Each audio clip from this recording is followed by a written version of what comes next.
कबीर साहब ब्लॉग में आप सभी का स्वागत है। इस ब्लॉग में आपको हिंदी सत्संग के बारे में बताया जा रहा है। ये शब्द विचार प्राचीन ग्रंथों से लिया गया है।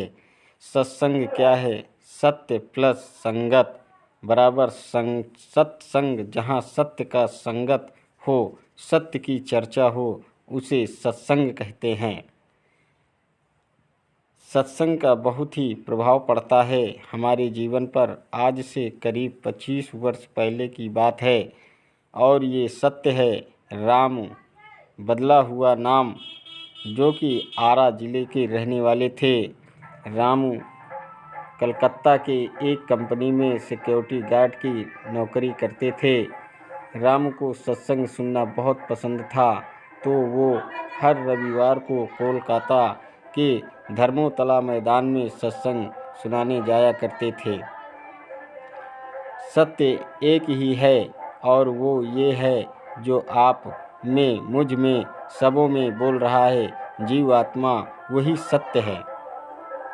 ये जीव आत्मा उस पिता परमेश्वर का ही एक अंश है। इस आत्मा और उस परमात्मा को जोड़ने का जहाँ चर्चा होता है, उसे सत्संग कहते हैं। इस संसार में ये जीव आकर खुद को और अपने उस मालिक सत्य पुरुष को भी भूल गया। जब हमारे पुण्य की पूजा इकट्ठा होती है, तब हमें को पहुँचे संत मिलते हैं और फिर हमारे भव्य उदय होते हैं। जब उन संत महात्मा के जरिए हमें अपने घर का पता मालूम होता है, यहाँ मृत्यु लोक में आकर हम अपने घर अमरलोक को भूल गए हैं। ये शरीर 5 तत्व से बना है। नंबर 1 पृथ्वी, नंबर 2 जल, नंबर 3 अग्नि, नंबर 4 वायु, नंबर 5 आकाश। 5 तत्व का अंदर में रंग कैसा है? पहला, पृथ्वी का रंग पीला, जल का रंग सफ़ेद, अग्नि का रंग लाल, वायु का रंग हरा, आकाश का रंग नीला। जिस इंसान में जो तत्व का गुण ज़्यादा रहता है, उसमें उसका प्रभाव इस तरह दिखता है। पृथ्वी तत्व जिसमें ज़्यादा रहता है, उसमें मोह ज़्यादा रहता है। उस जल तत्व जिसमें ज़्यादा रहता है, उसमें काम ज़्यादा रहता है। अग्नि तत्व जिसमें ज़्यादा रहता है, उसमें क्रोध ज़्यादा रहता है। वायु तत्व जिसमें ज़्यादा रहता है, उसमें लोभ ज़्यादा रहता है। आकाश तत्व जिसमें ज़्यादा रहता है, उसमें अहंकार ज़्यादा रहता है। रामू सिर्फ सत्संग ही नहीं सुनते थे, बल्कि उन श्रद्धालुओं को अपने जीवन अपनाते और लागू भी करते और अपने विकार और दुर्गुणों को छोड़ देते। रामू का ये हर रविवार का काम था कि सत्संग के समय वो मैदान में चले जाते थे। एक दिन हुआ ऐसा कि उस रविवार को रामू की ड्यूटी बदल गया। उस दिन रामू का ड्यूटी शाम से सुबह तक का था। रामू सोचे कि आज अगर शाम को काम पर जाऊंगा तो मुझे सत्संग नहीं मिलेगा, तो वो सोचे कि आज काम पर ही नहीं जाऊंगा, आज सत्संग में चला जाऊंगा और सुबह जाकर सबसे माफ़ी मांग लूँगा।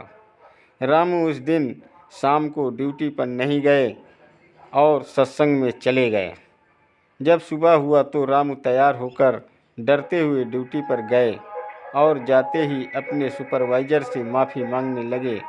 सुपरवाइज़र बोले, क्या माफ़ी मांग रहे हो? क्या गलती किए हो जो माफ़ी मांग रहे हो? इस बात पर रामू बोले, कल मैं ड्यूटी पर नहीं आया था, इसलिए माफ़ी मांग रहा हूँ।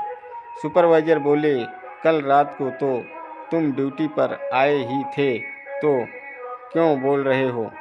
लेकिन रामू बोल रहा था कि मैं सच में ड्यूटी पर नहीं आया था। प्रभु से मिलने का सत्संग ही बहाना है। तो सुपरवाइज़र रजिस्टर दिखाते हुए बोले, ये देखो तुम्हारा सिग्नेचर। देख रामू हक्का बक्का रह गया, क्योंकि उस रजिस्टर में रामू का ही सिग्नेचर था। तभी एक और वॉचमैन आया और बोला, आप बोल रहे हो कि आप कल रात को नहीं आए थे, लेकिन कल आप मेरे साथ ही ड्यूटी पर थे।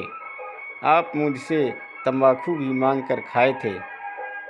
अब रामू का दिमाग ठनका और वो समझ गया कि प्रभु मेरे रूप में आकर यहाँ काम किए हैं। रामू बहुत अफसोस जताते हुए वहाँ से चले गए और प्रभु की शरण में लग गए। सत्संग किसे कहते हैं?